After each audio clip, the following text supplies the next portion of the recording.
Welcome to this presentation. You are watching VLSI Design Lecture Series. Today, we are going to see about the long channel IV characteristics. MOS transistors have three regions of operations, namely cutoff region, linear region, and saturation region. Now, let us derive a model relating the current and voltage for an NMOS transistor in each of these regions.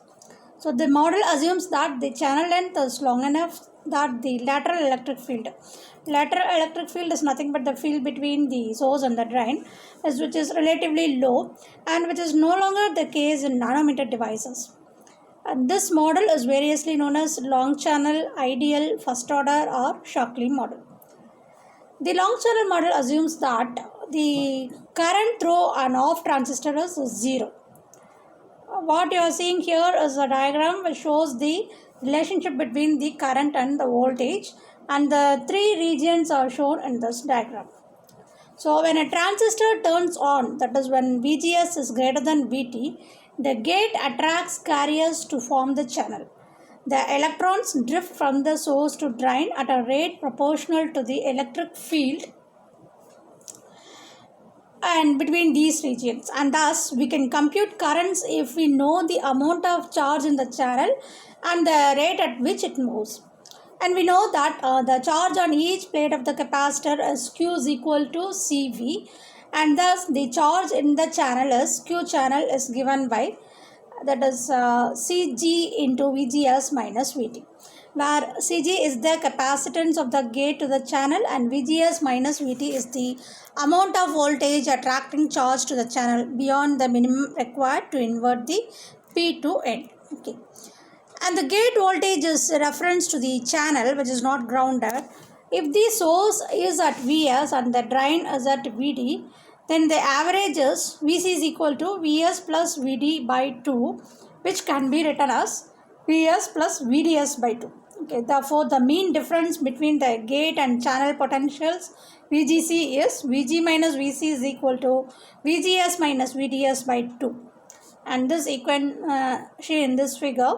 So we can model the gate as a parallel plate capacitor with capacitance proportional to the area over thickness.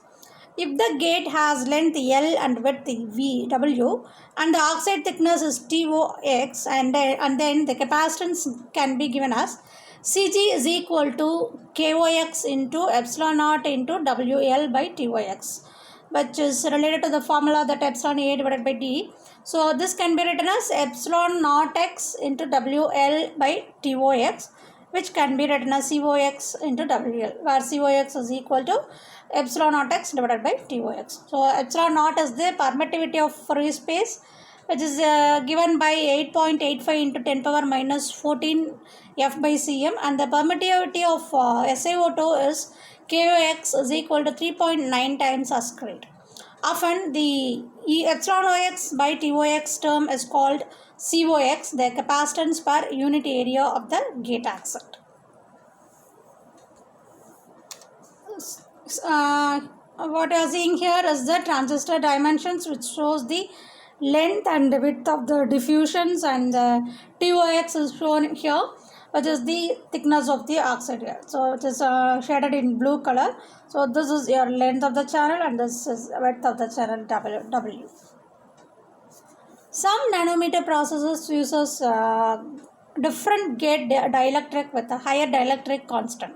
So in these processes we call TOX as the equivalent oxide thickness, that is EOT, the thickness of layer of SiO2 that has the same COX. In this case, TOX is thinner than the actual dielectric. Each carrier in the channel is accelerated to an average velocity v proportional to the lateral electric field, that is the field between the source and drain. The constant of proportionality mu is called the mobility, that is V is equal to mu into E. So a typical value for mu for electrons in NMOS transistors with low electric fields is 500 to 700 centimeter squared by Vs. However, most transistors today operate at far higher fields where the mobility is severely curtailed. The electric field is the voltage difference between drain and source, that is VDS, divided by the channel length. So E is given by VDS by L, and the time required for the carriers to cross the channel is the channel length divided by the carrier velocity, that is L by V. Therefore, the current between the source and the drain is the total amount of charge in the channel divided by the time required to cross. That is, IDS is equal to Q channel divided by L by V, that is equal to mu into COX into WL by L into VGS minus VT minus VDS by 2 into VDS. The term that which is shown outside the bracket can be replaced by beta here. So you can write this equation as beta into VGT minus VDS by 2 into VDS, where beta is equal to mu COX W by L, and VGT is VGS minus VT. The term VGS minus VT arises so often that it is convenient to abbreviate it as capital VGT, and this equation describes the linear region of operation for VGS greater than VT but VDS relatively small. It is called linear or resistive region because VDS is far less than VGT, and IDS increases almost linearly with VDS, just like an ideal resistor. The geometry and technology dependent parameters are sometimes merged into a single factor beta, and you should not confuse this use of beta with same symbol used for the ratio of collector to base current and bipolar transistor, that is entirely different. And we can write this K factor as K dash is equal to mu into COX.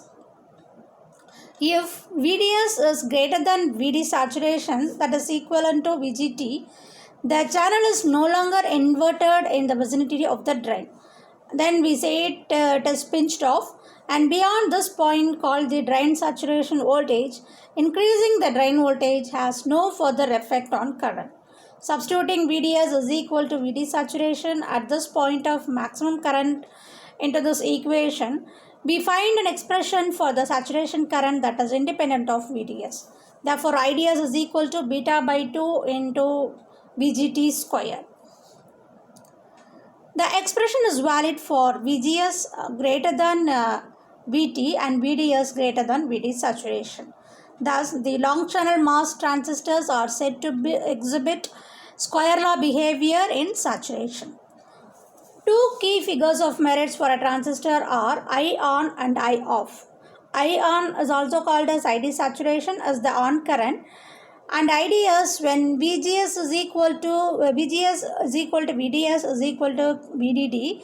I off is the off current when VGS is equal to 0 and VDS is equal to VDD.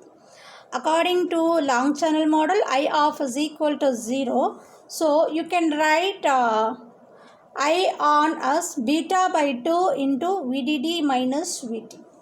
So we can summarize all the currents in all the three regions as IDS is equal to 0 for VGS less than VT, which is in the cutoff region, and IDS is equal to beta into VGT minus VDS by 2 into VDS. It is in the linear region, that is VDS is less than VD saturation. And IDS is equal to beta by 2 into VGT square, where VDS is greater than VD saturation, that is saturation. Okay. And here you can see the IV characteristics of a transistor. And for according to the first order model, the current is 0 for gate voltages below VT.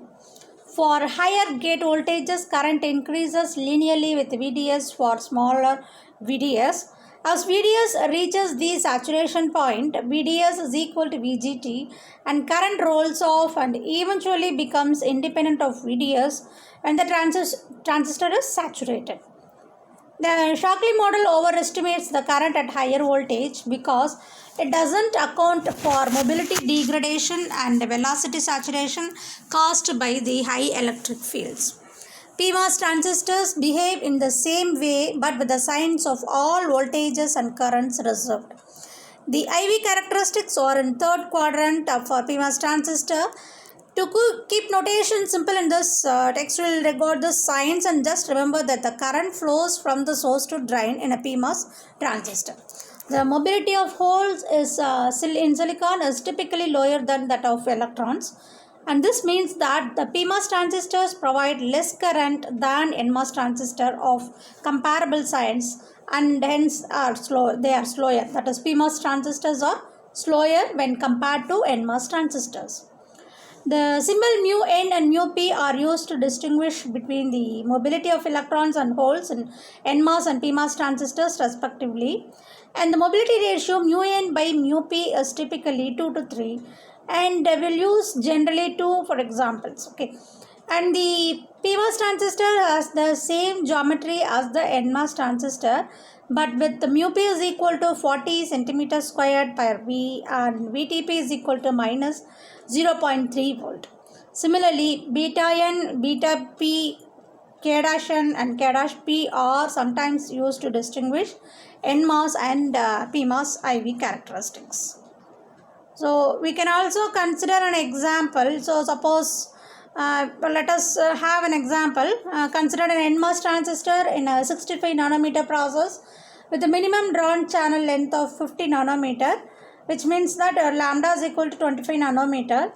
And if they have given that let W by L is equal to 4 by 2 lambda, that is 0.1 divided by 0.05 micrometer, and in this process the gate oxide thickness is 10.5 Armstrong, and you have to estimate the high field mobility of the electrons to be 80 centimeter squared per V S as at 70 degrees Celsius.